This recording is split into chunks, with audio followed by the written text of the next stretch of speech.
Good evening, everyone. I would like to call the first meeting in November to order. Madam Clerk, please read the adequate notice compliance statement. Adequate notice of this meeting has been provided by the City Clerk's Office in preparation of the Council Annual Meeting Notice dated December 15, 2022, which was properly distributed and posted per statutory requirements. Please be advised that fire exits are to my right, your left, and at the back of the room. Thank you. Roll call, please. Ms. Allen? Here. Ms. Fox? Here. Ms. Hamlet? Here. Dr. Levine? Here. Mr. Miniger? Aye. Ms. Sank? Here. Mr. Vartan? Present. Okay, and the Pledge of Allegiance.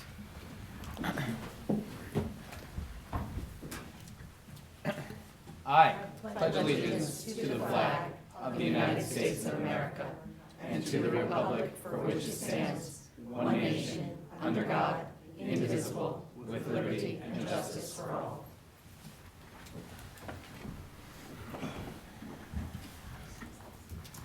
Okay, Madam Clerk, please read the explanatory notes regarding closed session and hearings and comments.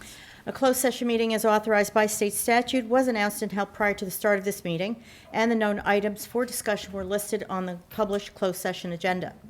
Please be advised that council meetings are broadcast live on Comcast Channel 36 and Verizon Channel 30, and rebroadcast on Thursdays and Saturdays on HTTV on Comcast 36 and Verizon 33. When invited to speak, please come to the lectern, clearly state your name and address, spell your last name, and speak into the podium microphone so that your comments can be understood by all and properly recorded. Whenever an audience or council member reads from a prepared statement, please give or email a copy to the City Clerk's office at cityclerk@cityofsummit.org. To help facilitate an orderly meeting and to permit all to be heard, speakers are asked to limit their comments to approximately 3 minutes or so in length. Unless you are using an electronic device to follow the meeting agenda or need it for professional emergency contact purposes, please turn it off. Thank you. Thank you. We will now move on to approval of the minutes. This is for the regular and closed session minutes of both the October 3rd and October 17th council meetings. Do I have a motion to approve those minutes? So moved. Council President, I just made a quick recommendation for a change to the clerk on the minutes of the 17th about the use of ALPRs, just to clarify something that was on there. Okay. Okay. So I guess I'll entertain a motion to approve as amended. I have a question. Can we just say what that was? Yes, it said that ALPRs were used primarily for silver and amber alerts, and I think that was, they're used also for that, but not primarily for that, Okay. just to Makes clarify. sense. Yep. Yep. So moved. And do I have a second? Second. Excellent. Thank you. All right. All those in favor? Aye. Any opposed? Okay, the motion carries. The minutes are approved. Moving on to reports. Madam Mayor. Thank you, Council President. A couple things first, and then something I want to share. So early voting for the November general election continues through Sunday, November 5th, at specified locations throughout Union County. The closest to us is in New Providence at the DeCorso Community Center on 15 East 4th Street. The center is open today through Saturday, November 4th, from 10 a.m. to 8 p.m., and also on Sunday, November 5th, from 10 a.m. to 6 p.m. You can get more information about this on ucnj.org. Secondly, I was speaking with Superintendent Huff at the board office. As you may have noticed, there's fencing around the high school. So just to let you know, they have started the construction on the high school, the library, and also at the middle school. They're hoping that this will be done by sometime in September of 2024. Construction will not be starting before 8 o'clock in the morning. A month ago, letters were sent to surrounding neighbors, not just within 200 feet, but further away, so that they would know what's going on, because not everybody who's in the neighborhood has kids in the schools. And then lastly, they set up a email address specifically for anybody in the neighborhood who has problems with what something's going on in the construction. And and all this is going to be on the city's website tomorrow, but it's and my Facebook page. It's construction@summit.k12.nj.us. So they're trying to be, forward-thinking and try to, any issues come up with construction all the time, as we know. So hopefully that'll be that'll be useful, and it'll be a wonderful addition to their schools. On a more serious note, it has been very disheartening for me as your mayor to witness the pervasive divisiveness this campaign season. Such behavior, no matter who it comes from or from which side it targets, it is detrimental to the spirit of our community and our democratic process. It only serves to deepen divisions and distract us from the real issues and concerns facing our community. The political environment has become toxic, not just in Summit, but throughout the country. There is vicious name-calling, insinuations of racism, and divisive tactics that do not reflect the values we cherish or civil debate. Speaking on behalf of our fellow residents, stop.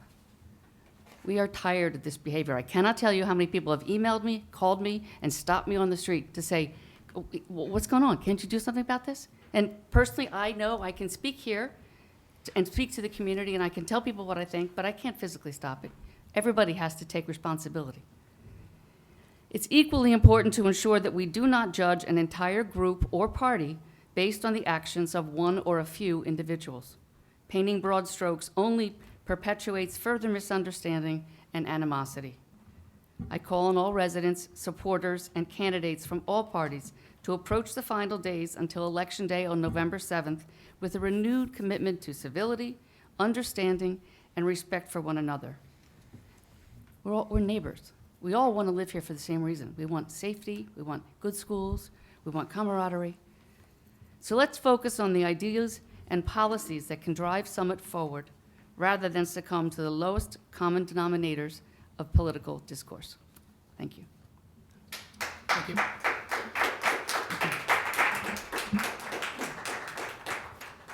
Thank you, Madam Mayor. Administrator Rogers. Thank you, Council President. Good evening, everyone. Just 3 items. Extension of parking permit deadline.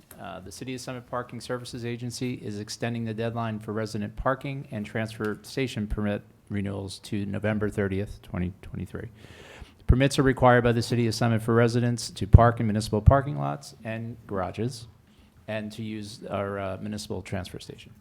For more information or assistance with permit renewal, please contact the Parking Services Agency at 908-522-5100 or email parking@cityofsummit.org. Appointments are available Monday to Friday from 9 a.m. to 1 p.m. for residents in need of immediate assistance or without internet access. Flu clinics. The Westfield Regional Health Department is hosting additional free flu and COVID-19 vaccine clinics for non-insured and underinsured residents. No appointment necessary. The clinics will be held in Westfield at 425 East Broad Street from 4 p.m. to 6 p.m. on Thursday, November 2nd and Friday, November 3rd, as well as Wednesday, November 8th and Thursday, November 9th. And finally, curbside leaf collection. Just a reminder, curbside leaf collection is ongoing and continues through Friday, December 1st, or our first major snowfall on your regular household trash pickup day. More information is available on our city website. And that's it for this evening, Council President. Thank you. Thank you, Michael. I have 3 things from my report. First, I was saddened to hear of the passing of Reverend Kay Locke, the chaplain of the Summit Volunteer First Aid Squad and the mother of Fire Battalion Chief Rick Locke. Arrangements, from what I understand, are forthcoming in the next couple of days. I would also like to say thanks to the Summit Fire Department for their quick response to my parents' house earlier this evening. For a natural gas regulator issue, everything is all right. Thank you very much. The only other thing I have to say in my report is that this is the last council meeting before the election. Tensions are high, but I would like to remind everyone in attendance and all those watching that the purpose of this meeting is to conduct the critically important business of the city. Our actions this evening are being conducted in our capacity as elected officials and are critically important in order to keep our government functioning. This is not a place for partisan politics or campaign speeches. Thank you. All right, moving on. We have several resolutions from the Finance Committee, and we will kick it off with you, Councilmember Miniger. Thank you, Council President. This is number 10714, and this resolution authorizes the transfer of appropriations in the operating budget from accounts with a surplus to those that are over. This is a regular occurrence in the last 2 months and first 3 months of the fiscal year. And this particular set of transfers totals $153,177. I move to adopt this resolution. I second. Okay, comments from members of council? Comments from members of the public? We have a roll call vote on this one, please. Ms. Allen? Aye. Ms. Fox? Aye. Ms. Hamlet? Aye. Dr. Levine? Aye. Mr. Miniger? Aye. Ms. Sang? Aye. Mr. Vartian? Aye, the motion carries. On to the next one, Councilmember Miniger. Thank you, Council President. This is number 10712, and this resolution does two things. It certifies the accuracy of the information provided in this year's New Jersey Best Practices Inventory, and it certifies that this best practice inventory was discussed in a public meeting, which we're doing right now. A few things about this NJ Best Practices Inventory. It provides a checklist of items that municipalities can aim to achieve to help improve everything from environmental sustainability to financial accountability and transparency. The Best Practices Inventory is part of what goes into evaluating municipalities to receive money from 2 state programs. Summit did very well on this inventory, which is consistent with how we've done in past years as well. Summit has adopted most of these best practices, and we once again scored well above the minimum to receive full state aid. Thank you to CFO Tammy Baldwin and her team for their work on this checklist. I move to adopt this resolution. I second. Comments from members of council? No? Comments from members of the public? I'll just add my thanks to you, Tammy. We get a lot more points than we need, and that ensures we get all the state aid that we can, and that's just the best you can hope for. So, all those in favor? Aye. Any opposed? The motion carries. Thank you very much. On to the next one, Councilmember Miniger. Thank you, Council President. This is number 10757, and this resolution authorizes a 1-year agreement with Hawkins, Delafield, and Wood, LLP, for our bond counsel services for 2024, not to exceed $60,000. Specialists in this area of municipal bond law, their services include providing assistance with preparing our capital bond ordinances, the financing of those ordinances through the issuance of notes and bonds, and for continuing disclosure requirements. The city has been very happy with their services, and so I move to adopt this resolution. I second. Okay, comments from members of council? I have a few questions. Sure. So what is right now, what's the note fee on this? I'm sorry, what? What is the note fee? What's the fee on the note? Like, are we, We're retaining our bond counsel. I understand, but in the details of this, I want to understand what is the note fee? Oh, does he charge a fee for Correct. notes? What's the note fee? There's an hourly rate. No, that's separate. I actually have a question on that as well, but what's the note fee? So there's going to be a rate for each note. So for example, to give you an example, right? If the bond is valued at $1,000, if you're looking at a $5 million bond, you divide that by 1,000, so the bond cost would be 5,000. The attorney would get 50 cents of that 5,000, which would be 2,500. So my question is, can we eliminate, the reason I'm asking that question is, can we eliminate the flat fee and go to a specific rate? If not, why? Michael. This All has been right. a pretty standard contract arrangement, and this is, if you look at bond counsel agreements, this is typically how it's set up. This is anything unique. This has been pretty consistent. To answer your question about the what we charge, it's the $3,500 plus the $1. So the note fee is $1? $1 per every $1,000 of bonds approved. Okay, well, have we tried to negotiate with them? I think that considering that we've used this firm for at least the 9 years I've been here, plus it has to go back 10 years, I think the value of their services are worth, and it is well within line of what a typical bond counsel, the way they structure it. Some actually are higher, I've seen, so I think it's a very reasonable arrangement.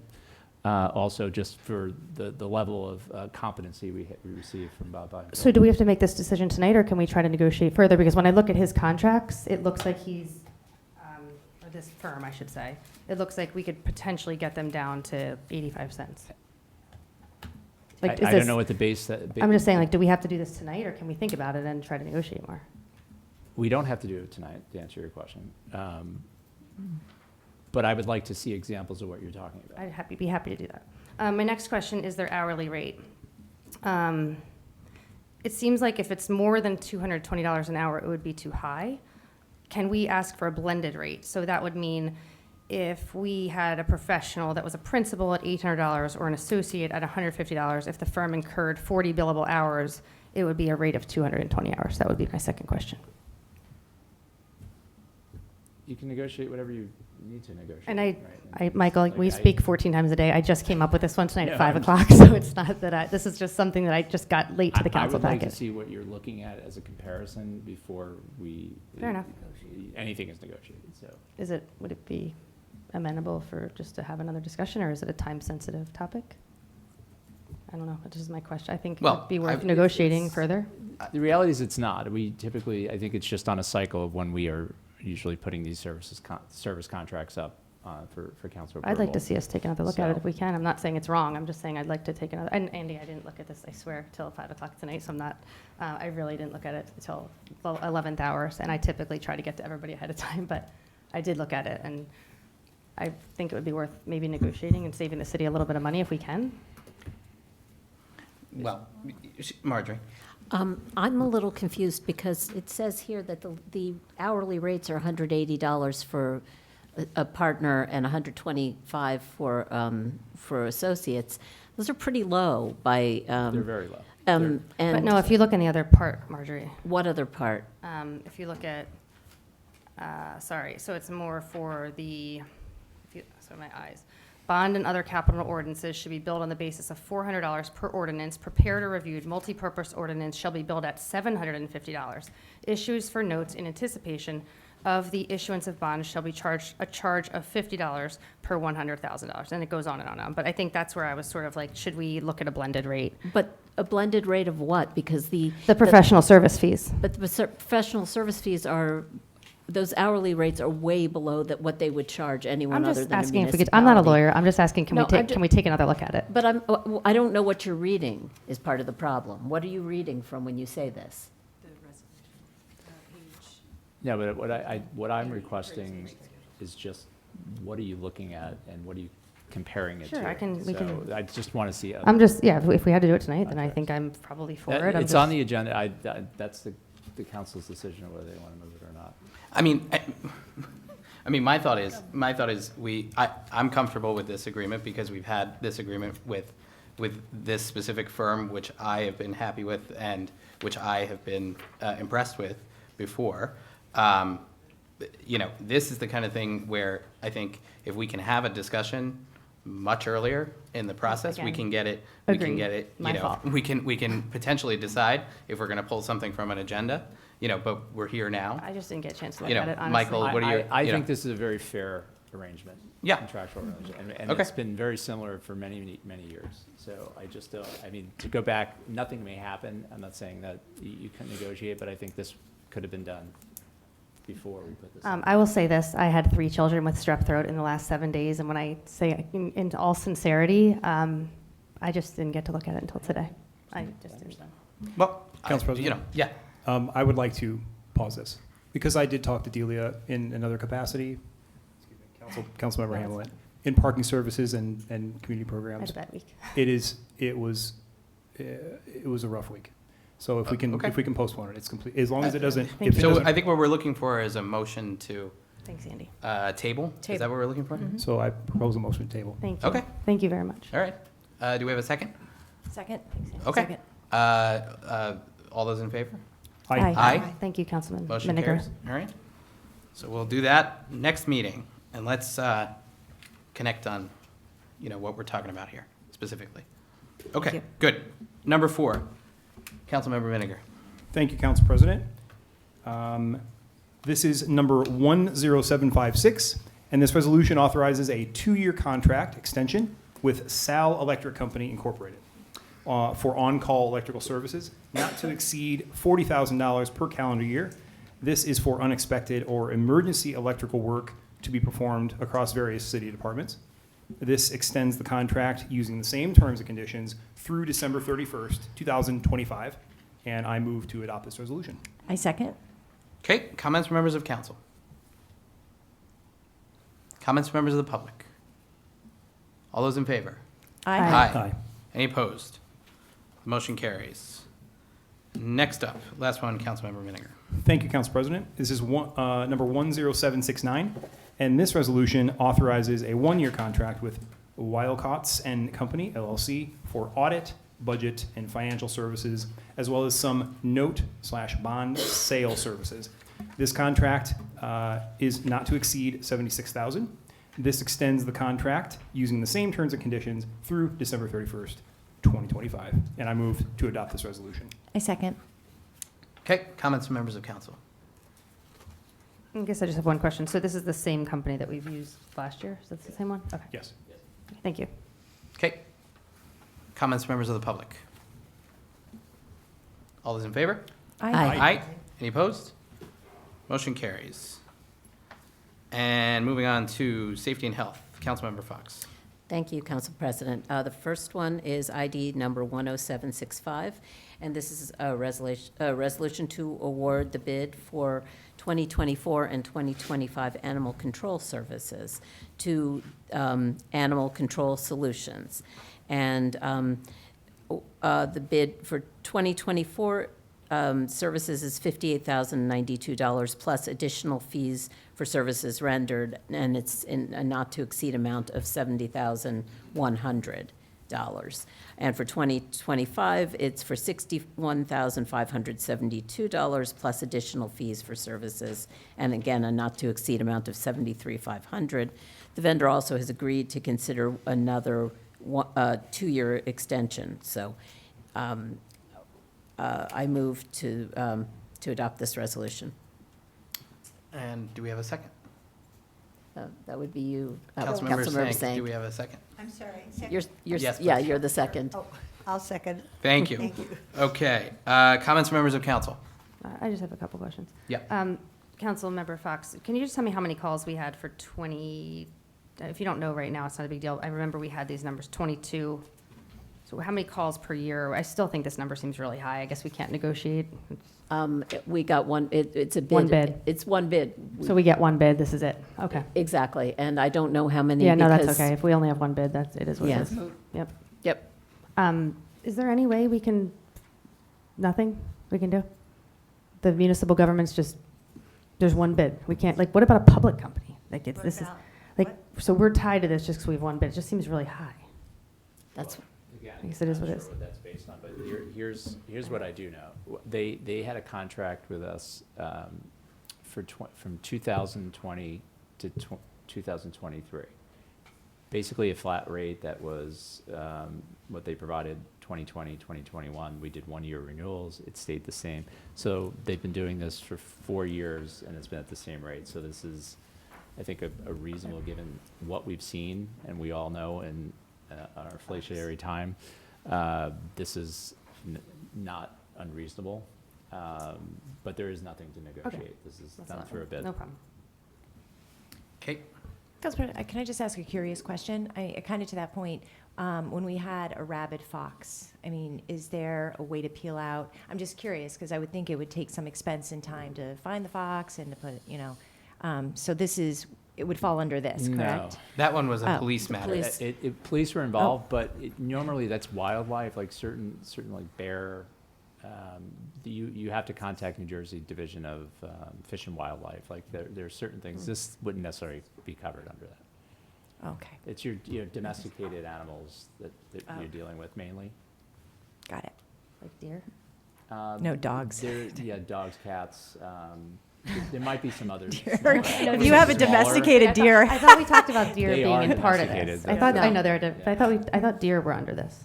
It might be, yeah, Okay. Okay. that they I might just- be able to pick that's them, what I was- yeah, I was just curious. but not bear or fox or things like that. Okay. Good question, though. Okay, other comments? Comments, members of the public? All those in favor?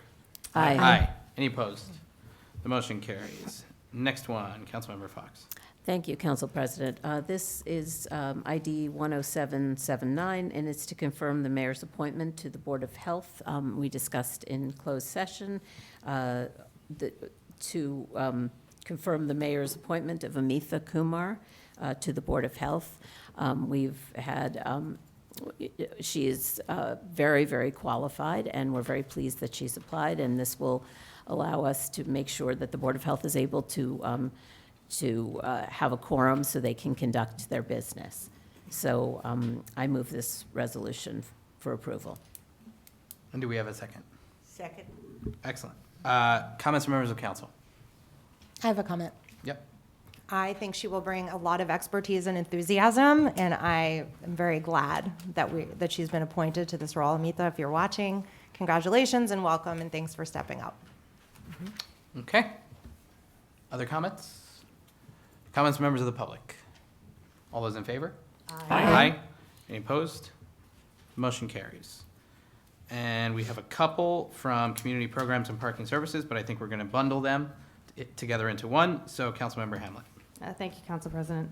These are resolutions 10733 and 10794. So let me just double check those numbers. Rosie, is that right? 10773. Right, 10773 and 10794. Got it. Purpose of these resolutions are to declare 2 vacancies in parking services. One is a parking service clerk and also a staff assistant. We have discussed this in closed session prior to this meeting tonight, and I would like to move this resolution. And do we have a second? Second. Okay. Thank you. Thank you. All right. Comments from members of council? Comments from members of the public? All those in favor? Aye. Any opposed? The motions carry. Excellent. We have one from Capital Projects and Community Services. Councilwoman Levy. Thank you, Council President. As discussed in closed session, resolution number 10725 declares a vacancy in the roads unit, which is a crucial position and needs to be filled. And this vacancy arose when an employee was promoted. I move to adopt this resolution. I second. Okay. Comments from members of council? Comments from members of the public? All right. All those in favor? Aye. Any opposed? Motion carries. And we're on to the consent agenda. I will entertain a motion to approve the consent agenda. So moved. And a second? Second. Okay, any discussion on the consent agenda? Okay, comments from members of the public? All those in favor? Aye. Aye. Any opposed? Motion carries. The consent agenda is approved. All right, we're on to the public comment section of the meeting.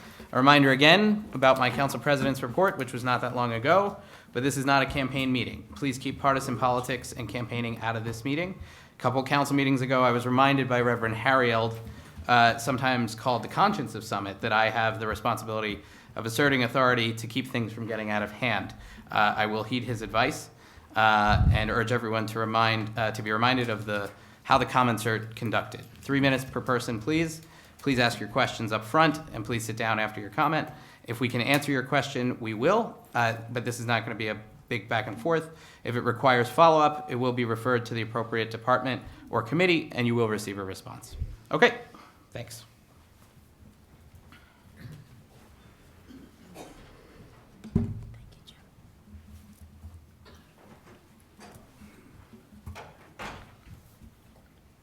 Yes, good evening, Mayor Radis, Council President Bartan, Mayors of Common Council. I'm Jim Bennett, B-E-N-N-E-T-T, 38 Fairview Avenue. I understand that the action in lieu of prerogative writ that was filed in Superior Court, Union County by Broad Street West Managers LLC is a legal matter that you're discussing in closed session, and you're somewhat limited in the comments that you can give me tonight. I did check a day or so ago with the Civil Division Manager of the Superior Court and learned that nothing has been filed in this case since the complaint because the time for filing the answer has lapsed. I presume there's an agreement with the Sills-Cumis attorney not to default the city, and I was wondering if anyone can tell me if my assumption's correct. My second question is, can anyone tell me what council's representing the city in this matter? Well, I can do the second one, which is Scrivo, Tom Scrivo of Scrivo and O'Toole, who we retained at the 2 council meetings ago, correct? Okay. And then I would have to, I missed the first question. Mr. Bennett, if not- We can't get into that. Yeah, I wasn't clear on what you were asking on the. Yeah, if there's been an agreement not to default the city, since my information is that no answer has been filed to the complaint. That's correct. Okay, thank you. No complaint was filed. No. It was an action in lieu. It was not served, that's what I mean. Okay, oh, Yeah. okay, not served. Thank you for the correction. I hope the matter can be settled for whatever happens for a very low amount, and if settlement negotiations fail, I hope the litigation can be put out of its misery by a motion for summary judgment. Now, if a motion for summary judgment becomes our path, I'd like to make a suggestion. And one paragraph of the complaint, and this may be integral to the complaint, it may be dictum, I don't know, is Broad Street West Management's proposal was greeted with enthusiasm by the city and its residents. Again, dictum or integral to the complaint, I don't know. But I'd like to point out that 2,000 residents signed a petition to end the Broad Street West redevelopment. And if council could develop a list of factual issues supporting such a motion, I could ask Amy DeCibio to send out a call to assistance to the participants and residents for Summit, and we could ask respondents to state the factual matters that they might be able to address. And then we could have council interview respondents to prepare certifications, and hopefully that step would strengthen any motion for summary judgment. Thank you. Thank you. Okay.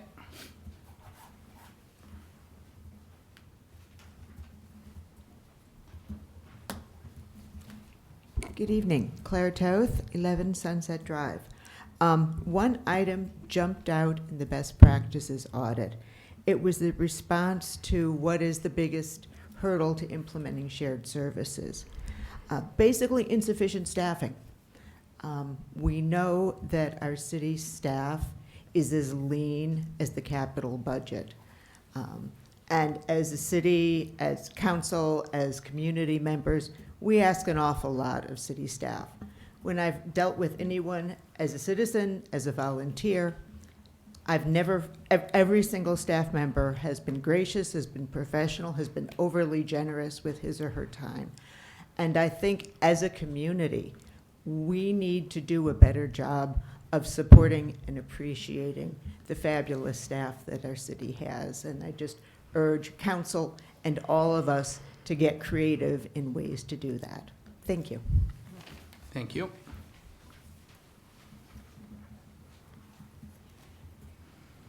All right.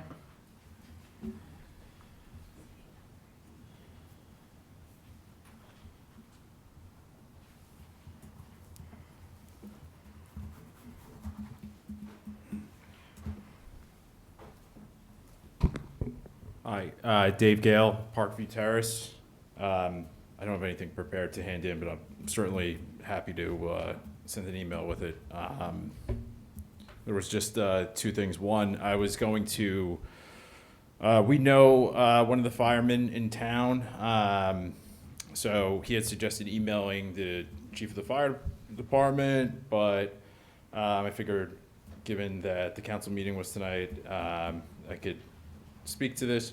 A couple weeks ago, we turned on our heat for the first time. Being first-time homeowners, I'm sure there was some sort of precaution we could have taken, but our boiler made a sound that was beyond what it put some fear. Put the fear of God in me and my wife, and we have a 1-year-old who slept through it, thankfully. But we didn't know who to call. We were trying to call a plumber. Couldn't get a hold of somebody, so our next thought was, why don't we call the Summit Fire Department? Just said, look, here's the situation. We went down, turned the burner off, but we're not touching anything with gas. We don't smell anything, but look, we just want to make sure we don't have a fire hazard in the house. They told us they were going to send somebody to our house. We thought maybe one person would show up, take a look. The entire department came, trucks and all, on a Sunday night. Our neighbors came out. But I guess, you know, I can tell you that my wife and I were nothing but just flattered and just so happy that we have a fire department that took no, you know, they were not going to take any chance at all to make sure that there wasn't a hazard. They did everything from shut off the gas, told us what we did was right. They scanned our whole home to see if there was any natural gas leaks. I can tell you it gave both my wife and I a tremendous amount of peace of mind knowing we had a little one sleeping, and she still slept even through the whole thing with the fire department in the house and our dog trying to say hello to all of them. So just as a matter of public record, I wanted to come on and just say thank you to our Summit Fire Department. We are so grateful to have those types of services in our town. And yeah, we're just so grateful. Mayor, your comments earlier today kind of actually gave me, you know, it kind of echoed a little bit of a thought that I had, and it reminded me of there was, I don't know if it still exists, but there was a podcast in the Washington Post called The Daily 202, and at the time, one of the writers compared a lot of what was happening in our country to baseball, so I just wanted to share a couple of quotes from that, especially with election season. One of the quotes from there, with so many reasons to worry that the center may not hold an American life, and obviously in spirit of the fact that it's the World Series tonight, baseball steps into the breach. If you're ever losing faith in this country, go to a game. It may cure you. The national pastime reminds us that there's nothing wrong with America that can't be fixed by what's right about America. And lastly, and I, you know, with the help of my wife, did a little bit of improvisation, but baseball is like election season. The season can be a grind, but it's fun and worthwhile. Even the most elite athletes only get a hit like a third of the time, but they keep swinging. As Babe Ruth said, winners never let the fear of striking out keeping them from playing. And from Tommy Lasorda, no matter how good you are, you're going to lose 1/3 of your games. No matter how bad you are, you're going to win 1/3 of your games. It's the other third that makes the difference. Thank you for your time. Thank you. And thank you for your comments about the fire department, because they are great, and they are always out there in force because they are just so incredibly careful. I'm sorry the chief left and before he was able to hear this, but I will share it with him, of course. Yeah, I just wanted to make sure that we just said thank you. And welcome to Summit. May I make a comment, Greg? I just want to say, Dave, you know, I don't know if you're a Republican or a Democrat, and you're obviously a first, new resident, but it takes a lot of courage to get up and say what you said tonight, and I think all of us could use that talk, so we should all put that on YouTube, and very powerful, and obviously the police department is superb, and thank you for saying that, but your comments and your courage for getting up here and saying that are very, very powerful, and again, I don't know if you're a Democrat or a Republican, but I think that brings us all together, and that well done. Thank you. Really appreciate your time. Thanks. Okay.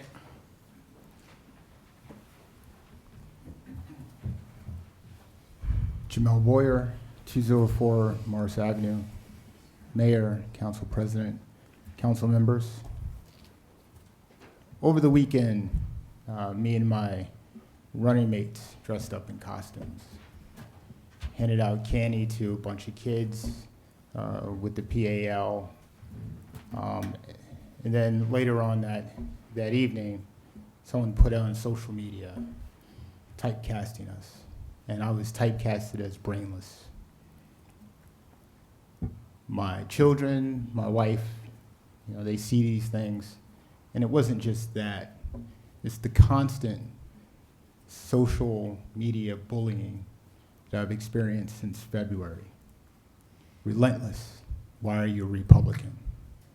You should be able to read a history book. The other day we woke up on a Monday to our lawn signs thrown out in the middle of the street behind the bushes. And frankly, I thought I was immune to a lot of this political stuff because I grew up in this town. Didn't matter if you were a Republican or a Democrat or a liberal. I grew up here. I have friends here. We never even asked what political affiliation you were. But the look on my wife and children's faces broke my heart. And I asked the residents of Summit, what town is this? Is this Summit? And I asked the residents of Summit to come out and condone this. And they did. And it reminded me of a town that is beautiful, that is humane, and that is loving. It also reminded me of a conversation I had and a dream before I decided to run, because it's not popular being a Republican. I asked the Lord, should I do this? And the Lord told me that if you are willing to put yourself on the line and be crucified by your political beliefs, then I am willing to resurrect you, to bring back decency and humanity to this town. Thank you. Thank you.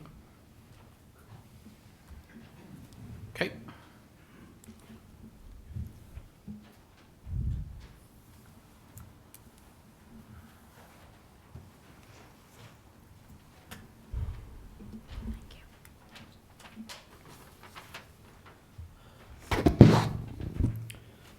Good evening. My name is Richard Ford, Constantine Place.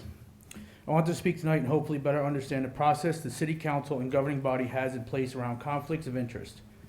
I believe it is important for the community to understand the policy and steps taken to ensure that conflicts of interest are reported and vetted. I have followed council meetings and also candidates running for mayor, and I cannot figure out if and what the process and who holds the responsibility to report if there is oversight, etc. And I hope that you can explain tonight and also point us to the policies that are in place by the city to avoid them and protect the governing body against recourse and conflicts that are not reported or adhered to. In doing so, I ask that you please touch on whether reporting conflicts of interest are intended to rest solely on the individual. For example, Dr. Levine recused herself from a vote on a crosswalk by the Arboretum, which she holds a directorship position earlier this year. Was it on her self-report, or does the city have further policies and checks in place to ensure all conflicts are proactively reported? Also, I ask that you please touch on recourse when conflicts are not disclosed. If someone fails to disclose a conflict of interest, what's the recourse? Who decides what the recourse is? I sent an email on October 20th to Greg Barton, Jamie Levine, Delia Hamlet, Marjorie Fox, Lisa Allen, Phyllis Sank, Andy Miniger, Michael Rogers, Rosemary Licatis, and Nicole Cotiga. When researching for candidates for mayor, I became concerned about potential conflicts of interest related to David Nadeau, who was then council president, and leading efforts on Broad Street West Steering Committee to negotiate a financial real estate development deal with Toll Brothers, Inc. and L&M Development Partners. My concern is that while Mr. Nadeau's day job at K&L Gates also represented Toll Brothers, while Mr. Nadeau was simultaneously negotiating a deal on behalf of the city of Summit with the same entity his firm represents. Given the above examples, the Nadeau multi-million-dollar Toll Brothers deal seems to overshadow the crosswalk example from Dr. Levine earlier in the year as it relates to conflicts of interest. Can you please clarify the process in detail so that myself and the community could better understand? Thank you. Thank you. I don't think we're going to be able to do that effectively this evening, so we're going to have to follow up with you on that. I just have a question. He sent that email on, I forget when, is there a specific time frame in which we have to answer him? Well, there's going to be certain parts of that we're not going to be able to address because they're political in nature, and we're not going to be using city resources to be answering questions that are political in nature. I don't think they're political. Let's take a second. They were specifically. They're not political. He's asking about oversight. He's asking about oversight. Can I give you an example? So I'm going to finish what I'm saying first. Fine. And then, so first is, the first part of what he was asking this evening, which I think we have a copy of, right? We will have Michael and we will have our city solicitor review. And if there's responses that we can give, that will be followed up on. The second part that is completely political, we are not going to address. That's that's where we are. I'm saying I think it's probably not appropriate to address that, but I do think with Sure. oversight as far as conflicts. Yes, as far as, absolutely. I mean, Absolutely. to give the public an example, I have a permit outstanding for a split air conditioner system, and I have to, as a council person, I have to get that approved through Milburn. So I call Milburn and I say, approve my permit. And they say, oh gosh, well, you know what? I can't approve your permit either because we share the same building inspector. All of these things are really important for the public to understand. I have to get my permit approved now through, I think, Cranford or something. But all of these things are really important for the public. It's a $6,000. I didn't know. I didn't know Right, any of but that I stuff. think Michael and council will look at it, not Yep. council meaning, but our solicitor. Yep. We'll look at it and definitely get back to Mr. Ford. Yep. Thank you. Thank you. Okay.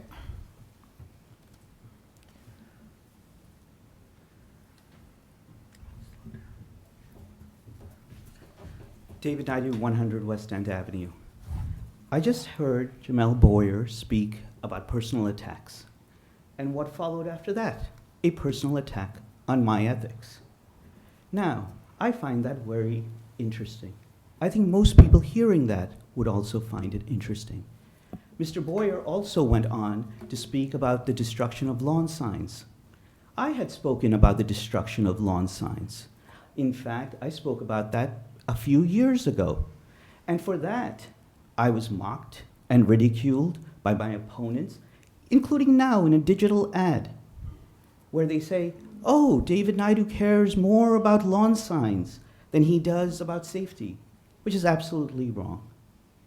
Frankly, what I was defending and what Mr. Boyer was clearly referring to was the right of free speech, the right guaranteed under the Constitution, the right that people have to express their opinion without fear. And that's what Mr. Boyer was upset about, that his right, that his family's right was being taken away. But it seems that his colleagues and his running mates don't respect his rights as much as I do, because they're willing to trash my record about defending his rights. That's what leadership is about, not defending only things that when it's of your particular interest, but when it is for the betterment of the community.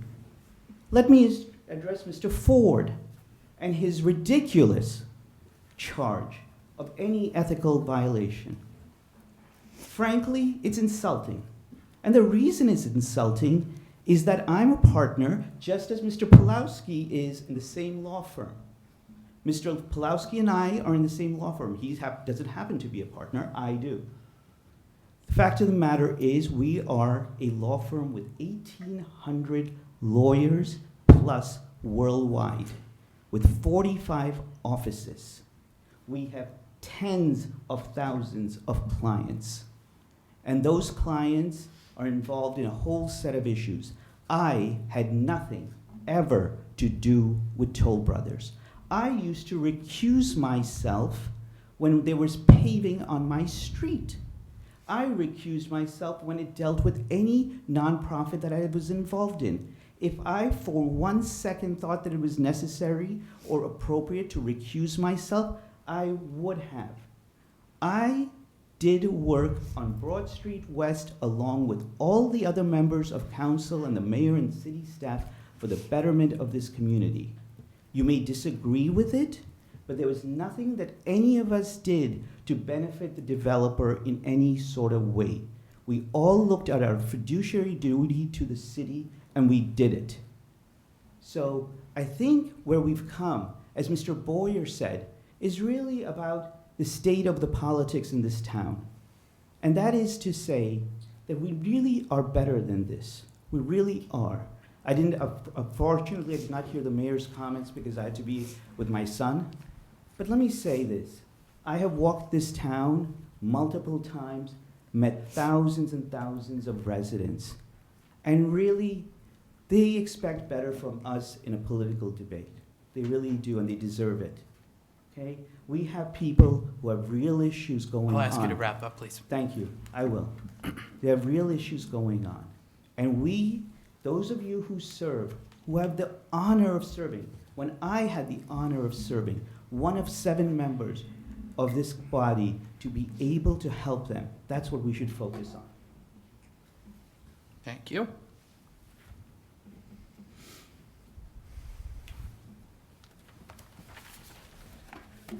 Hi, my name is Diego Hoyk. I live on Argyle Court.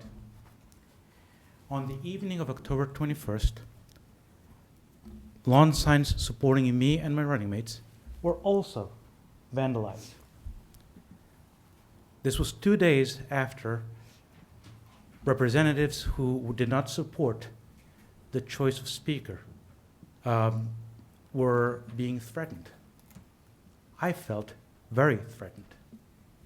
As a matter of fact, so threatened that on October 23rd, I filed a police report.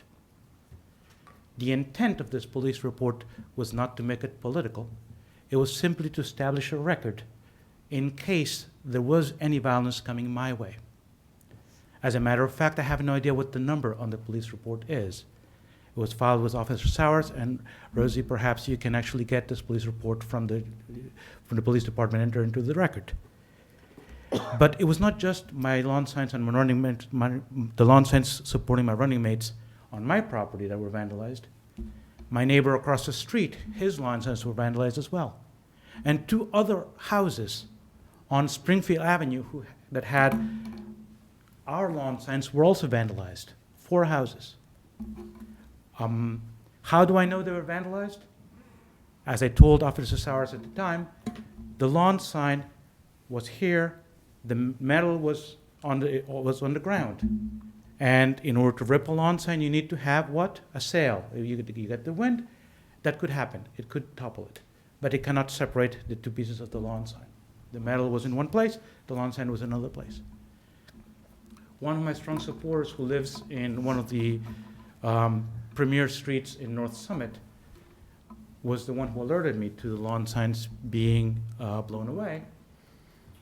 And when I went to show him the pictures, just to tell him, look, this is what's happening, but I'm not going to say anything because the temperature in the city is hot enough, he pointed out that he saw somebody walk with their son, and when their son kicked my lawn sign, this person encouraged their son to kick it again.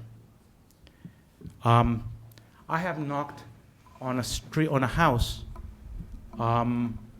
also in North Summit, where the resident called me, hello, expletive, you. And if he could shoot the US president, he would. And I have a witness of this. So, because I was always canvassing with another person. So clearly, we have a breakdown in civility. Clearly, we need to have better debate. Clearly, this is inappropriate. Now, the person who used an expletive to welcome me at their home has, of course, a First Amendment right to say whatever they want. I'll ask you to wrap up, please. Yeah. But as Mr. Naidu said, when you vandalize a lawn sign, you vandalize a First Amendment right. The First Amendment is in the Constitution. Theft is not in the Constitution. The Constitution, for those of us who have passed the citizenship exam, is the supreme law of the land. All other laws are beneath it. We need to protect free speech in Summit. Please wrap. Thank you. Okay. All right. I'm going to close the public comment period. Go ahead, you go first. No, please, I'll go last. Go ahead. Hi, Erwin Miller, 5 Nob Hill Drive. Sorry about your lawn signs. But there are, everyone's worried about its civility. I understand that. For some of you may have seen one of the experts, Scott Galloway, Bill Maher. He also hoped for grace and we should all come together, et cetera, et cetera. We're forgetting what happened a few years ago. I know no one wants to talk about it. Everyone wants to just move on. But it's a big week coming up. And let's all just remember, when push came to shove, the experts who are currently leading us led us down a really bad path. And I think that's contributing to what we're living with today. The abuse that was placed on children in this town. I know that it wasn't your policy decisions necessarily, though it was the Board of Education that exacerbated the issue. but it was your leadership that created these policies. It was your leadership that created executive orders to push these policies. It was our local leadership that implemented these policies. So next time we have an issue, if you want to go down some crazy path, masking 2-year-olds and forcing untested medications on people to go to school, if you want to do that all over again, then, you know, keep it up with the same leadership at the local level, at the state level, at the federal level, enjoy that. But this is a serious, serious issue, and no one wants to talk about it, no one wants it to go away. But I just want to remind everyone that this happened under the current leadership at the state level and the local level. And I hope that people realize if you're on the fence, and even if you're not on the fence and you remember this, let's make a different choice in this state and in this city. Thank you. Thank you. Hi, good evening. Dory Gagnon. I'm here to talk and address a little bit about accountability. Over the last couple of years, I've had some concerns. We've had Maple Street illegally closed, where Mr. Rogers apologized for that. We've had this Broad Street West debacle. A couple of things have been brought up online. Mr. Nadeau came up and addressed something. But there's also a tax issue where his taxes have been in question.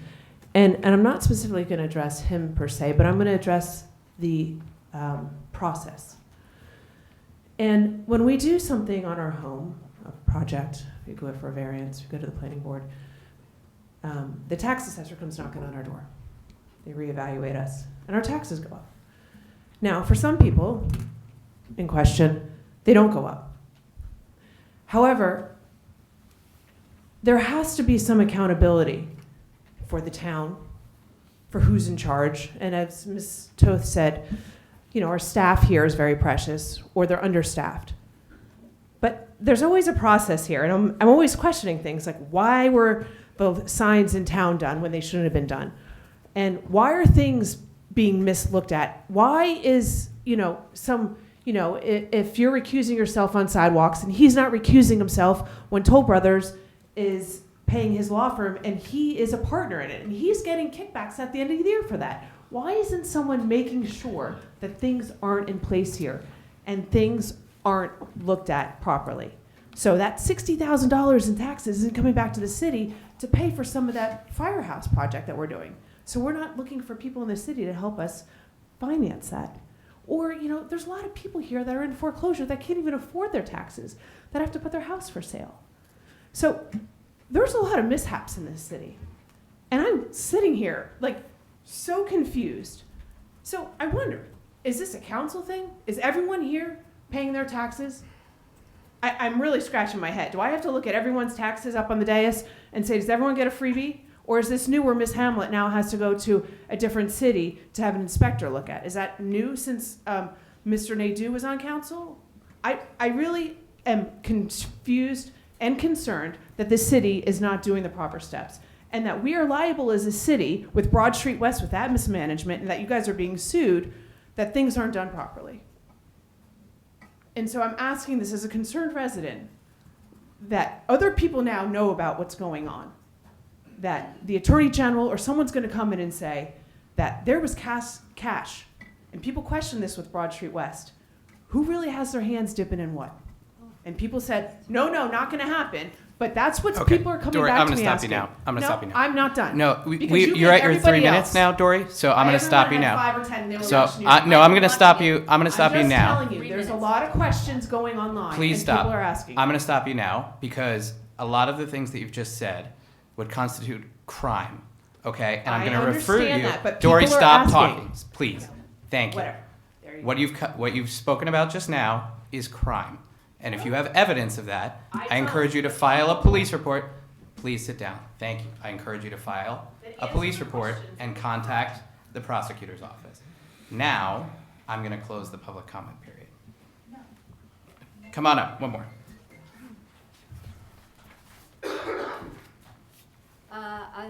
Helena Levis, 24 Plain Street, Summit.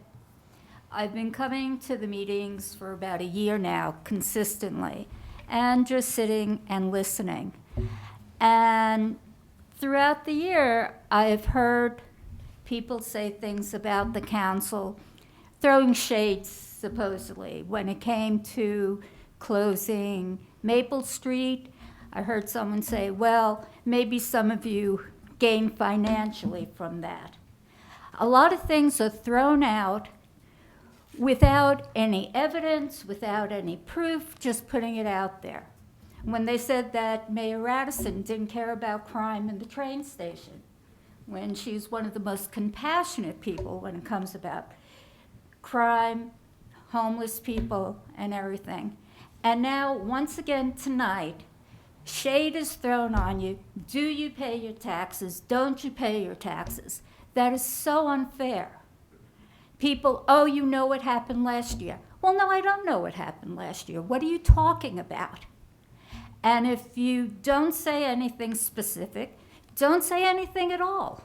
Because if you're going to accuse people, then accuse someone of something. Don't just throw it out there. You know, God didn't tell me to come up and say that. I am saying it. I mean, people are saying that God tells them to run for office and all of this. Does that make you any more of a viable candidate than if you just decided to run for office on your own?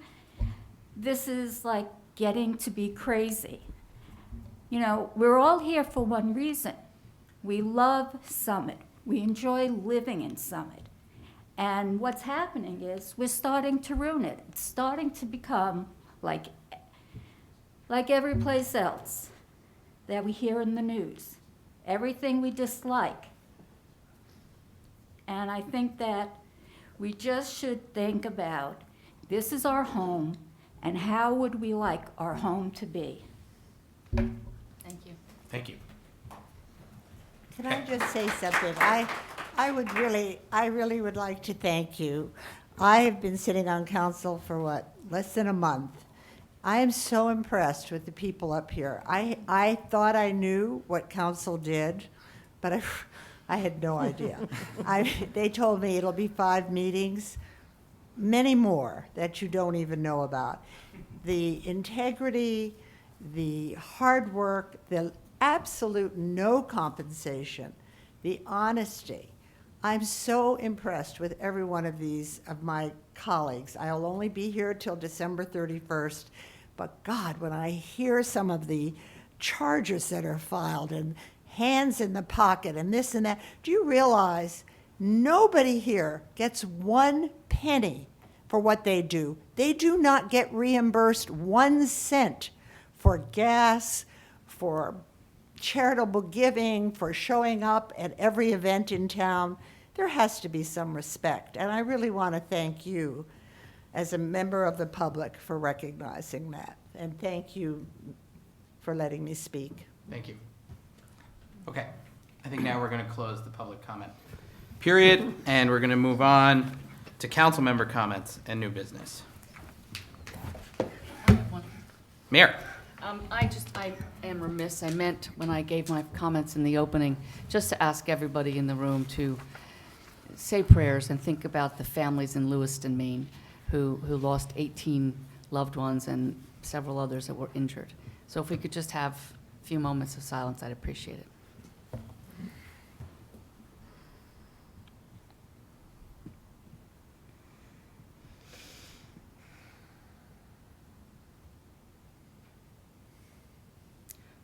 Thank you very much. I appreciate your indulging me. Thank you, Mayor. Other council member comments? Yes.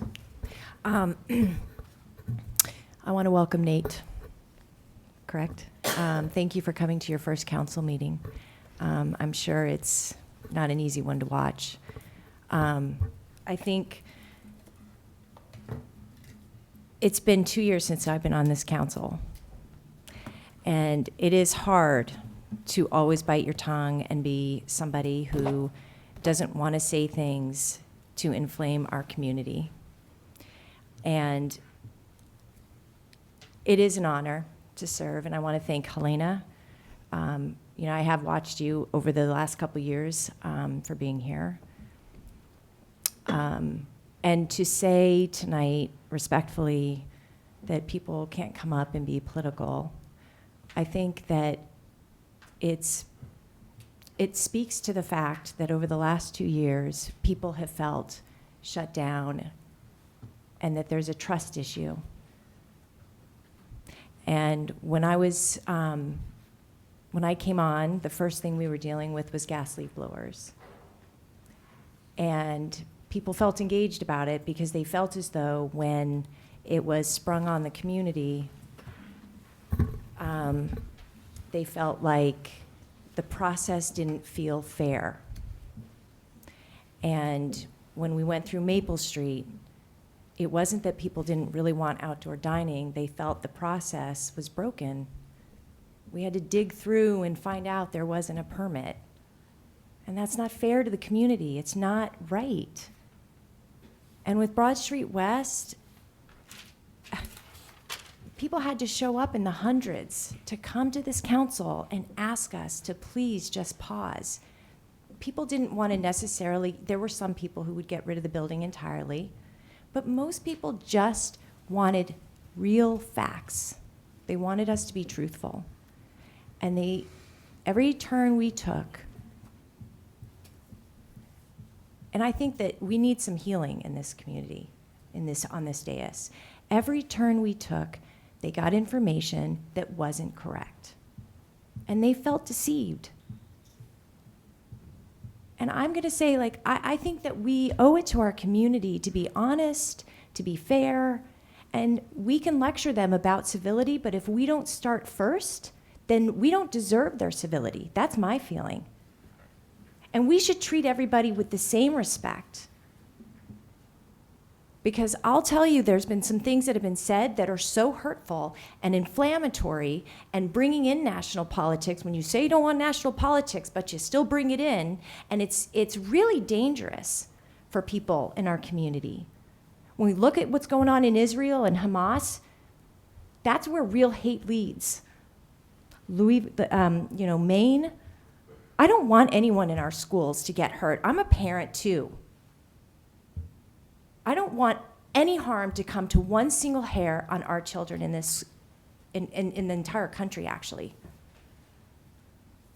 So people are going to come up, and if you don't listen, they get louder and more angry. That's where hate leads. I'm serious.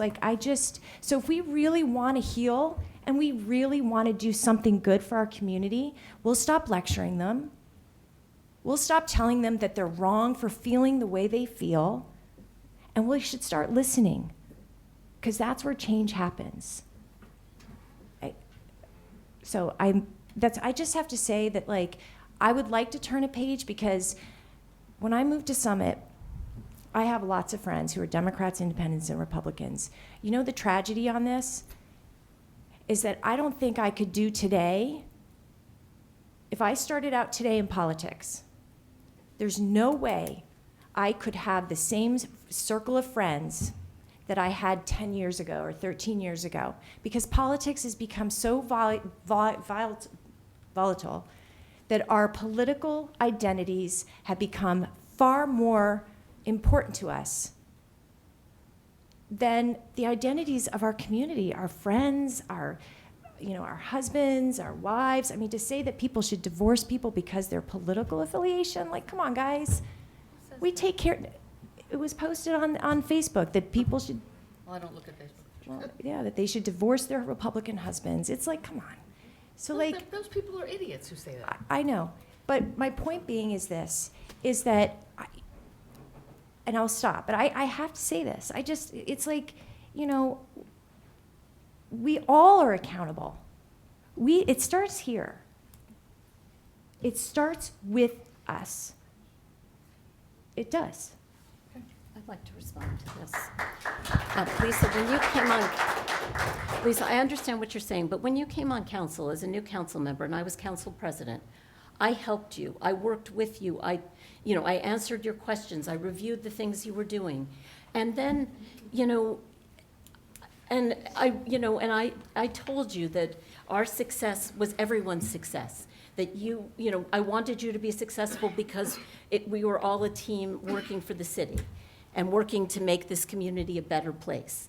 And, and I thought we had a level of trust, but it has broken down to the point where you've taken the side of the people who have been the most aggressive in attacking us. When I was council president, I was accused of being on the take, of taking money from developers, being in bed with developers. People said it on social media. People came up to the dais and said it, they came up to the podium and said that to my face.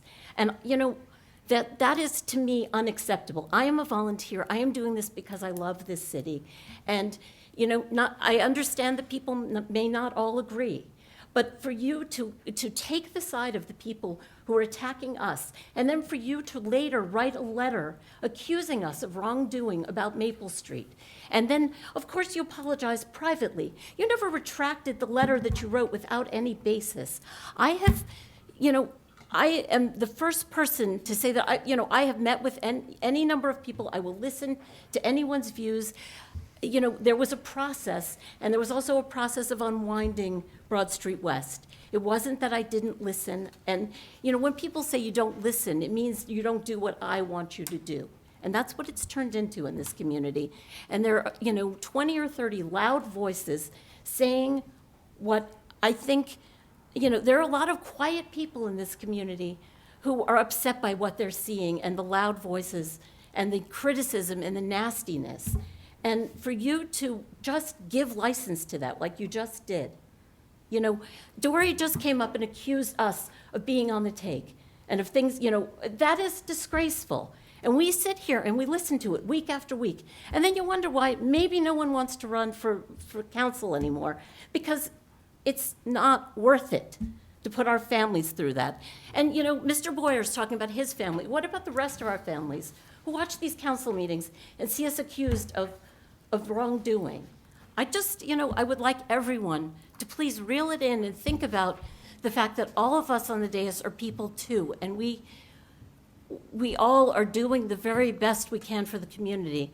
And look, all of the candidates are as well. I wish everyone the best. I want everyone to just come together as a community again, treat each other as neighbors. And it would be great if we could also see that here without the allegations and the taking of sides. Okay? As long as we shut up. Excuse Council me. President, may I say something? Let's go to Andy. So, I thought that it was important to talk about trust also, because Broad Street West did have the beginning of it. Yeah, sure, people had some loss of trust there. I think when you say that it begins today, Councilmember Allen, I think you're forgetting that we made an awful lot of fulfilled promises throughout the ending of this process.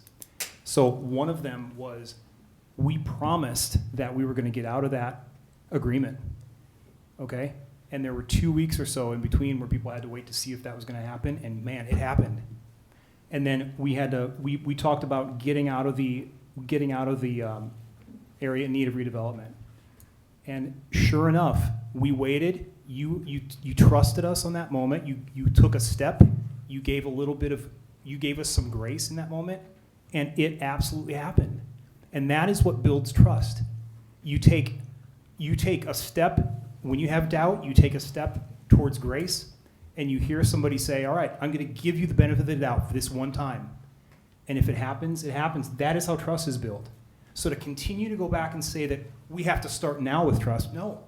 We had a really, really powerful moment of trust by this body up here. We cannot forget that, and we can't keep denying that's happening. Okay, this is real. What you're seeing is trust happening. This is what a council that does things that they say, that's what it looks like.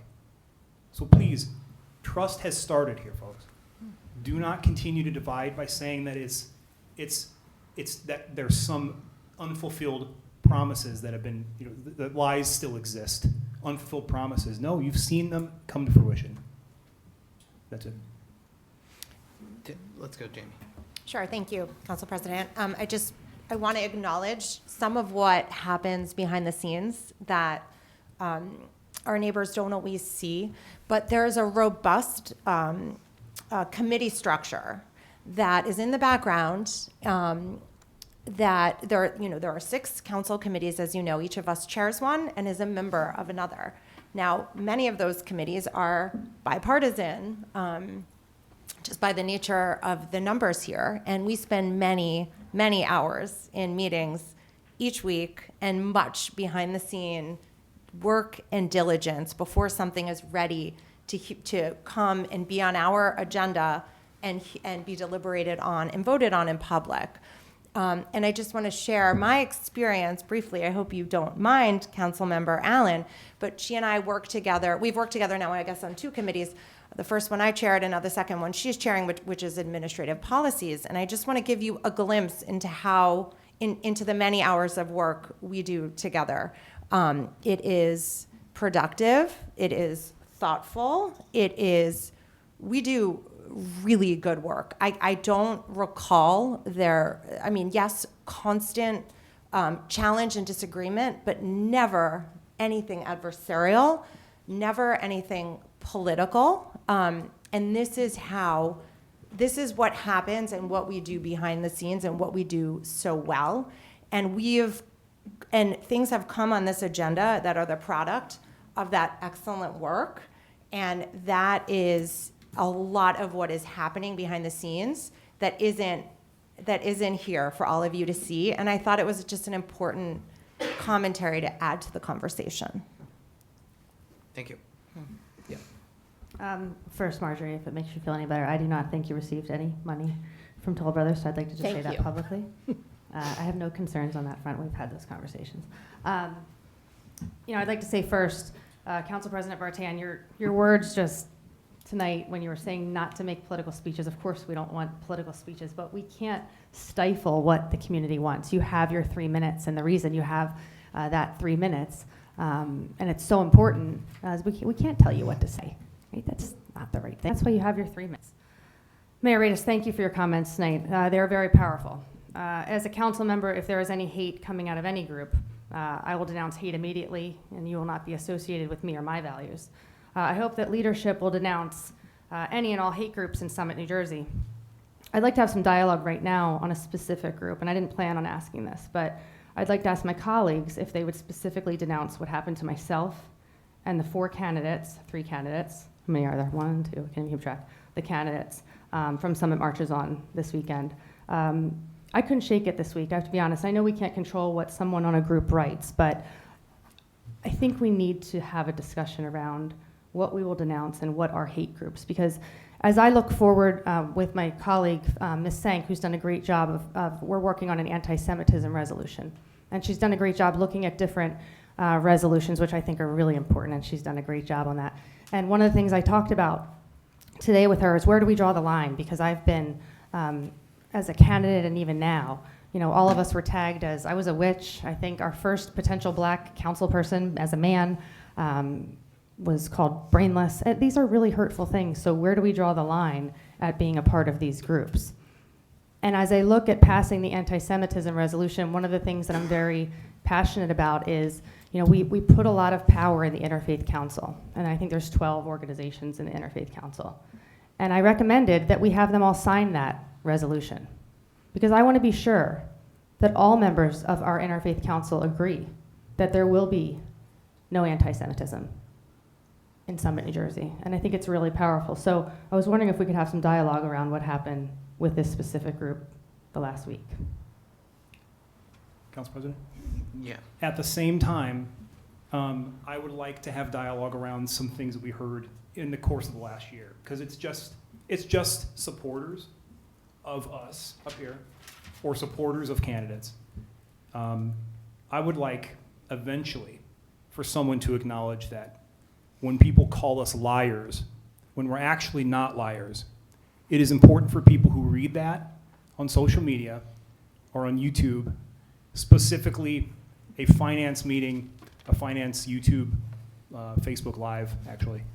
When you're called a liar in some of the most mundane kind of Facebook Lives, a finance update, that's a pretty big deal.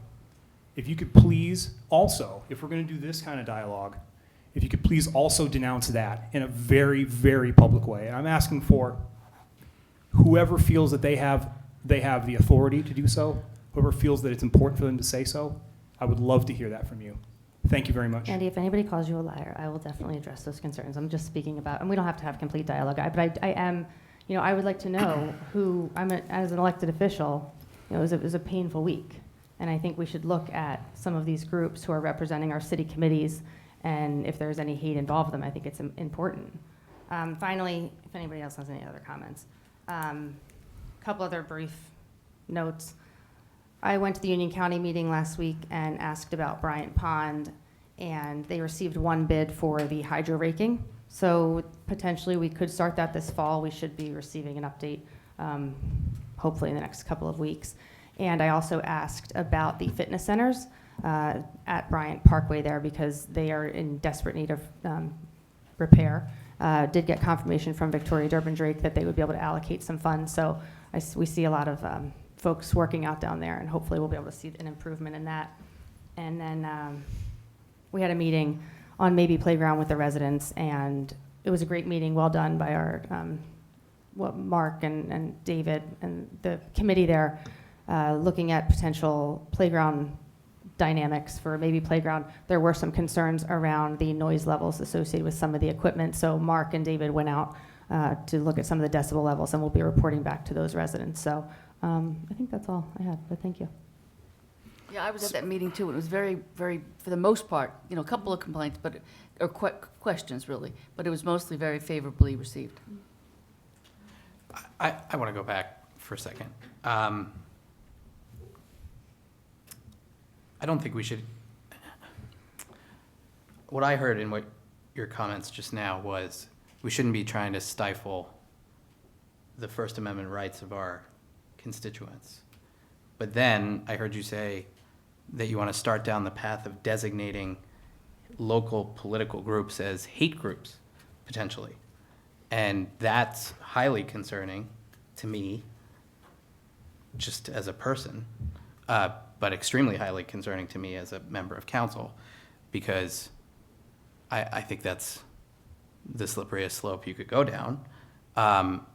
Just as a general comment, I think people largely understand that we are often charming and enthusiastic, but cannot, in fact, control what people in this community say and do, especially on social media, which is gross. And just as a next comment, I'll just say, for me, having run 3 races, 1 unsuccessfully, 2 successfully, all that I believe I can do as a candidate, as a leader here, is model the type of behavior that I would want to see in somebody that I vote for. And that's where I think I want to leave it for now. But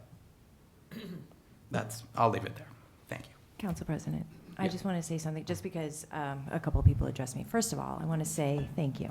That was really, I appreciate that, because our committee work is nonpartisan, and it's been a pleasure working to Andy, Councilman Miniger. I don't mean trust starts tonight. I'm saying that I think over the last 2 years, I've seen a challenge and degradation of trust. And I want to say that I think you showed an enormous amount of grace tonight when you pulled the resolution. I think sometimes we're up here, and when we want to have dialogue, I think that Councilwoman Hamlin and I sometimes feel as though we're not supposed to disagree. And you know what? I just thought what you did tonight, it just de-escalated, and it was fine. And so we can't always get to ask questions ahead of time. We should try to do that to be efficient. But sometimes that doesn't happen. So thank you. And I think that trust should start every day, any day. And I'm sorry, Marjorie, I'm going to just call you Marjorie, because I'm sorry that you feel as though I didn't speak up. So I don't think you took money. I think it was, you know, there were some things I think you did really well up there as president. I have to be honest. You are a very smart woman. I don't always agree with you. You don't always agree with me, right? So I apologize. And the Maple Street thing, I was upset about the permit. We shouldn't have found out about it up here. That's all. So And we all, but the fair thing to acknowledge is that we all found out about it at the same time. You suggested that we look the other way, and we did not, and that was what upset me, because you didn't have any basis for saying that. And it was, and, you know, it was you made that statement publicly and then apologized to us privately, but the, you know, but the damage was done, and that's what happens, unfortunately. You know, all these suggestions of wrongdoing, even if they turn out to be nothing, this is what people hear and what people believe and remember, and that's what's so upsetting. And I know that wasn't your intention, and I appreciate your apology.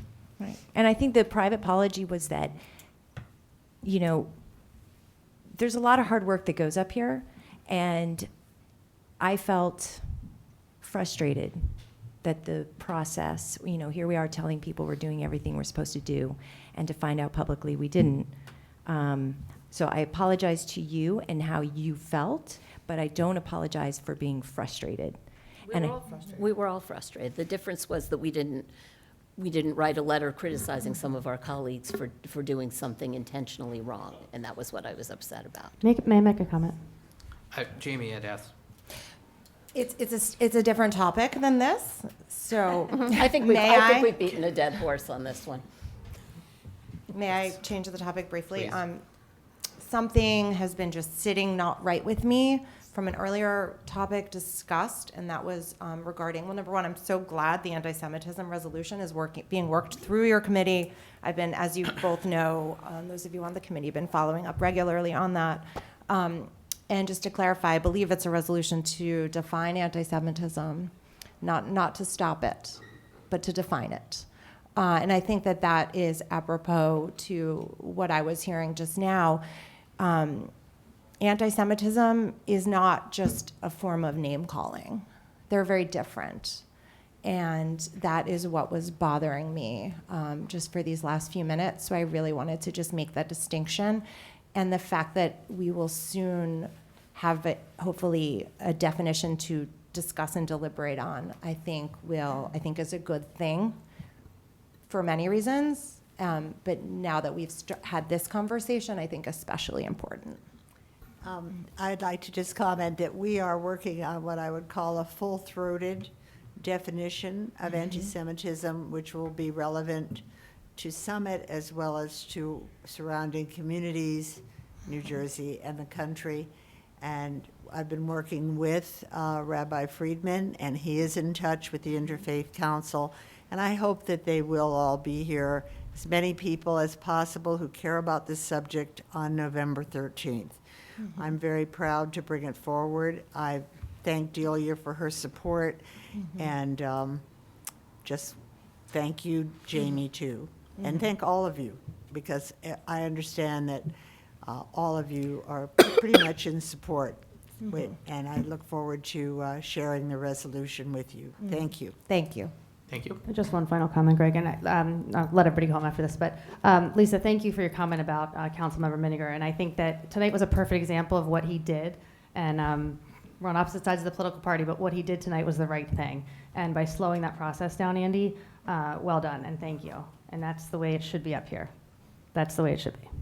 You're welcome. And then finally, I would say, in regards to Maple Street, and I would look to you, Administrator Rogers, the buck stops with you on these things, and you're a friend, you're a colleague, but when we don't have things like permits and stuff, that's not our job. It's your department's job, and we need these confirmations for studies, for anything, because I know personally I don't have the time to check all of that stuff. So I would ask for your support, and Rosie, I think just adding all of this stuff into the packet has been really helpful. So I think we're on a much better path, and I thank you for all your hard work with everything. Michael, we just need to make it clear that Michael carries out his duty following specifically our direction, right? And Michael has not done anything wrong. No, I'm just saying that. Yeah, but he answers to us. I will absolutely own everything that I am responsible for. Yes. Not Very saying he's good. done anything wrong. All right, are we good? I just would like to through you, Council President, I would like to thank everybody for sitting here through this very long conversation. All right. Let's entertain a motion to adjourn. So moved. Oh, Second? I'll second it. Second. Deal, you Okay. can have the first. All those in favor? Aye. Aye. Any Aye. opposed? We're adjourned. Thank you.